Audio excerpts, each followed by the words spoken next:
Oke, hari ini kita belajar simple present. Nah, simple present itu adalah salah satu dari sekian banyak jenis tenses dalam bahasa Inggris. Dan simple present ini digunakan untuk masa sekarang. Ingat ya, kita menggunakan simple present untuk masa sekarang. Sekarang, oke? Gampangnya untuk apa? Untuk mengungkapkan fakta ataupun kebiasaan, fact or habit. Contoh-contoh fakta apa? Contoh, matahari terbit dari timur. Nah, itu kan fakta ya, tidak pernah dari barat. Faktanya dari timur. Nah, itu termasuk contoh fakta. Contoh kebiasaan, misalnya, aku berangkat ke sekolah setiap pagi. Nah, itu kebiasaan kan, berarti setiap hari di pagi hari kamu berangkat ke sekolah. That's the habit. Oke? Nah, dalam penggunaan simple present ini ada syarat-syaratnya. Sebelum itu, kita harus tahu dulu nih. Jadi simple present itu ada dua bagian. Ada verbal, ada nominal. Nah, yang verbal itu maksudnya kalimat tersebut memiliki verb. Ada verb di dalam kalimat itu. Verb itu apa? Verb itu kata kerja. Sementara kalau simple present yang nominal itu no verb. Tidak ada kata kerja di dalam kalimatnya. Oke? Nah, di simple present itu dia itu ada beberapa kata keterangan waktu yang biasanya hadir di dalam kalimat simple present. Biasanya hadir, oke? Contoh, every day, every night, every week, every month, every year. Setiap hari, setiap malam, setiap minggu, setiap bulan, setiap tahun. Nah, itu ini adverb of time ya. Next ada always, selalu, oke? Next ada often and rarely. Dan ada lagi yang lainnya, oke? Nah, masuklah kita ke verbal, simple present yang verbal. Patternnya adalah pattern plus verb 1 or verb 1 SES. Nah, apa sih verb 1 SES itu? Oke, jadi verb 1 SES itu ketika kata kerjanya ditambah S ataupun kata huruf IS di belakangnya. Siapa-siapa aja yang pakai, jadi nggak semua subjek bisa memakai. Yang hanya bisa memakai adalah he, she, it, ataupun benda tunggal lainnya. Bisa nama orang, nama negara, nama tempat, gitu ya. Tapi dia tunggal. Oke, masuklah kita ke kalimat jika kalimatnya dalam bentuk positif. Jadi polanya itu subject plus verb 1 or verb 1 SES. Oke, misal kami pergi ke perpustakaan. Kami pergi ke perpustakaan. Who's the subject? Yaitu kami kan. Nah, verbnya dalam bahasa Indonesia ada pergi. Kalau kita translate into English, maka kami jadi we. Pergi bahasa Inggrisnya adalah go. Nah, ke perpustakaan setiap hari Minggu. To the library every Sunday. Nah, bisa ya. Jadi we itu tidak ditambahkan SES di belakang verbnya. Karena tadi apa? Karena tadi yang menggunakan verb 1 plus SES hanya he, she, it, dan benda tunggal lainnya. Oke? Contoh yang lain. Misal, dia memecahkan gelas itu. Dia ini bisa he, bisa she, tergantung konteks kalimat, ya kan? Nah, maka kita taruh di sini he, she, dan memecahkan.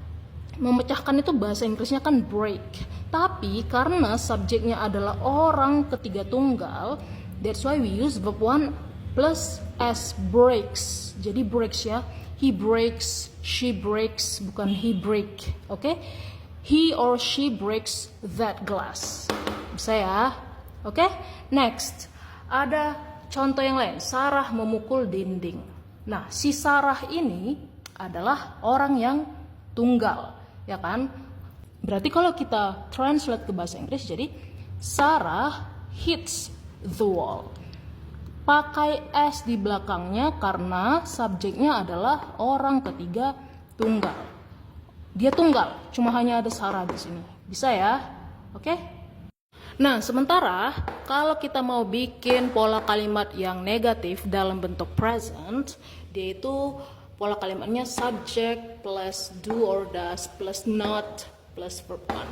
Jadi di negatif itu ada tambahan do or does, oke? Dan not. Ini wajib karena dia negatif kan?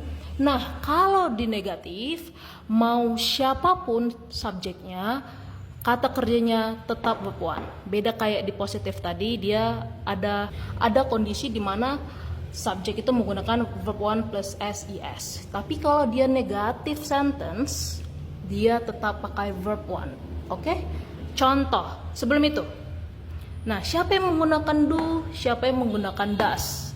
Ingat, yang menggunakan do adalah I, you, they, we, ataupun benda jamak lainnya. Ingat ya, sementara does yang menggunakan he, she, it, dan benda tunggal lainnya. Contoh, we go to the library. Nah, ini kan adalah kalimat positif kan? Kalau kita rubah jadi kalimat negatif, berarti kami tidak pergi ke perpustakaan. So we use do. Kenapa pakai do? Karena subjeknya adalah we. Tadi yang menggunakan do adalah we, ya kan? So we do not or we don't. Karena yang negatif harus ikut not, ya. We don't go to the library. Kami tidak pergi ke perpustakaan. Bisa ya? Next, ada Andre eats an apple every morning. Andre memakan apel setiap hari Minggu.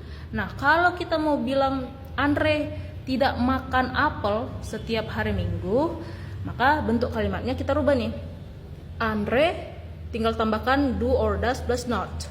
Karena Andre adalah nama orang dan dia tunggal, maka pakai does. Does not or doesn't eat an apple every morning. Oke? Nah, sementara itu kalau dalam bentuk kalimat tanya or interrogative sentence, nah, polanya itu adalah tadi do does-nya di tengah-tengah subject dan not nih. Nah, tapi kalau di kalimat tanya do or does-nya maju ke depan. Do or does maju ke depan, baru diikutin subject and then verb one and then the complement atau pelengkap. Oke? Misal, apakah dia memecahkan gelas itu? Gimana caranya kita bikin dalam bahasa Inggris kalimatnya? Maka does. Kenapa pakai does? Karena dia itu menggunakan does tadi ya, orang ketiga tunggal menggunakan does. Does she or does he break the glass? Gitu ya. Does she break the glass? If yes, you answer yes she does. Or kalau tidak, no she doesn't. Gitu ya. Next, do you see my cat? Apakah kau melihat kucingku? Karena di sini ada subjek you, tadi you itu menggunakan do. Maka do you see my cat? Oke? Kalau iya, yes I do. Karena yang ditanya kita. Kamu yang ditanya. Kalau iya, yes I do. If it's no, no I don't. Gitu ya.